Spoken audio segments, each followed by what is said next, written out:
Okay. So, దాదాపు ఒక 13 years long journey కదా మీది కళాకారులకు సంబంధించి. గత ప్రభుత్వం ఉన్నప్పుడు కూడా బీఆర్ఎస్ కళాకారులను ప్రోత్సహించడం, వాళ్ళకి ఐడీ కార్డ్స్ ఇవ్వడం, వాళ్ళకి ప్రతి నెల జీతం వచ్చేటట్టుగా చేయడం, కొంతమంది ఓల్డ్ ఏజ్ ఇంకా పర్ఫార్మెన్స్ అయిపోయిన వాళ్ళకి పెన్షన్స్ చేయడం ఇవన్నీ చేసింది. సో, అందులో మీరే కూడా ఉన్నారా? లేదు, మాకు ఆ బెనిఫిట్స్ ఏవి నాకు రాలేదు. నాకు ఆ బెనిఫిట్స్ పోనీ మీ టీం వాళ్ళు ఎవరైనా ఎందుకలా తెలియదు. ట్రై చేశారా పోనీ? యా, ఫుల్ ట్రై చేసాము. ఫుల్ కోపం వచ్చి విరక్తి పుట్టి ఆ అప్లికేషన్ చించి అక్కడే పడేయడం కూడా జరిగింది. ఇంకా ఇంకొద్దు మాకు, చూద్దాం మా లక్ ఉంటే మాకు వస్తాయి, లేకపోతే లేదు అని ఫీల్ అయిన వాళ్ళు ఉన్నారు మా ట్రూప్ లో. ఓకే. సో అందుకని ఓన్లీ ఒక పార్టీకి మాత్రమేనా మీ పర్ఫార్మెన్స్? ఒక్క పార్టీ అని కాదు, కాంగ్రెస్ అంటే ఇష్టం, కానీ మూమెంట్ ని బట్టి అన్ని పార్టీస్ చేస్తారు. సో ఇప్పుడు చాలా ఫేమ్ అయ్యారు నవీన్ యాదవ్ సాంగ్ తోటి. మరి ఫర్దర్ మీకు వేరే పార్టీస్ నుంచి కూడా అవకాశం వస్తే చేస్తారా మరి ప్రచారాలు? యా, చేస్తాను. అంటే కళాకారులు మాత్రమే?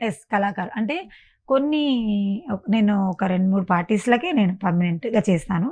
ఇంకొన్ని ఉంటాయి, సో దానికి అసలు నేను చేయను. అంటే అవి వదులుకొని ఇంట్లో పస్తులున్న రోజులు కూడా ఉన్నాయి. అవునా? అట్లా కొన్ని ఉన్నాయి. కానీ ప్రజెంట్ ఇప్పుడు మా ప్రభుత్వమే నడుస్తుంది, అది ఉన్నా లేకపోయినా 90% ఖచ్చితంగా చేస్తాను. అండ్ బీజేపీకి కూడా చేస్తాను.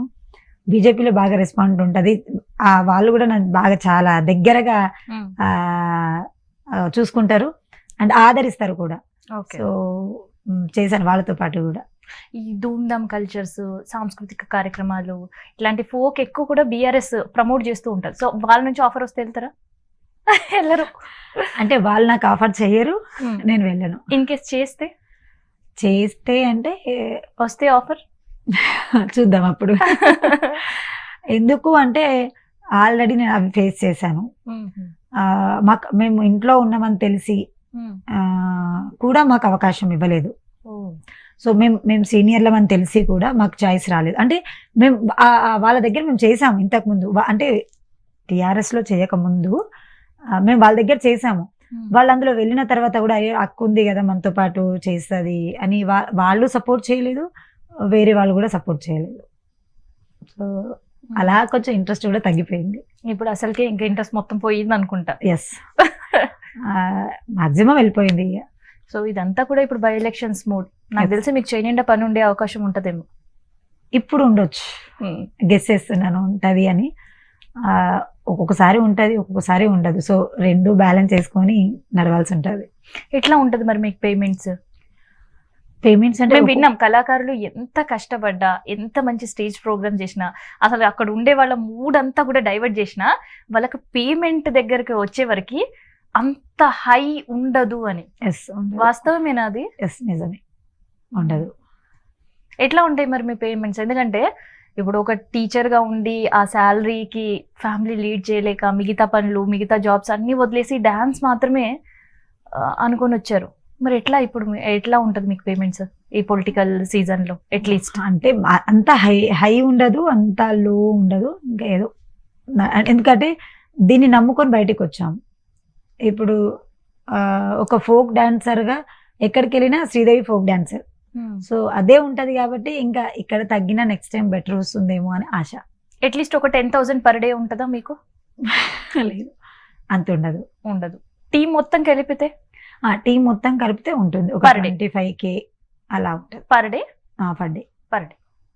సో మళ్ళీ ఆ టైమింగ్స్ అవంతా ఓవర్ టైమింగ్ ఉంటుంది. మార్నింగ్ టు ఈవినింగ్ వరకు ఉంటుంది. ఒక్కొక్కసారి మార్నింగ్ వెళ్తే ఈవినింగ్ 6 అవుతుంది, 7 అవుతుంది. ఈవినింగ్ ఈవెంట్కి వెళ్తే తెల్లవారుజామున 4-5 అవుతుంది. సో టైమింగ్ ఏమి ఉండదు, అంటే ఈ టైం టు ఈ టైం వరకే అని ఈ పొలిటికల్లో ఏముండదు. సో తినడానికైనా బ్రేక్ దొరికిన సందర్భాలు ఉంటాయి అసలు? అంటే మోస్ట్లీ మేమైతే స్టేజ్ల మీద స్నాక్స్ చాలా తక్కువ, వాటర్ మాకు ఎక్కువ బూస్ట్. అంటే నేను ఒక్కదాన్ని కాదు, డాన్సర్లు అందరికీ కంపల్సరీ అంటే వాటర్ అది మాత్రం కంపల్సరీ ఉంటుంది. సో అదే మాకు బూస్ట్ అండ్ అదే మాకు ఎనర్జీ. సో వాటర్ని ఎక్కువ వాడుతుంటాం. సో మీరు ఎన్ని టీమ్స్ ఉన్నా ఒక డే మొత్తం ఆ పర్ఫార్మెన్స్ అవుతుంది టిల్ నైట్, మళ్ళీ నెక్స్ట్ డే మార్నింగ్ ఎట్లా? తప్పదు. చేశాను అలా.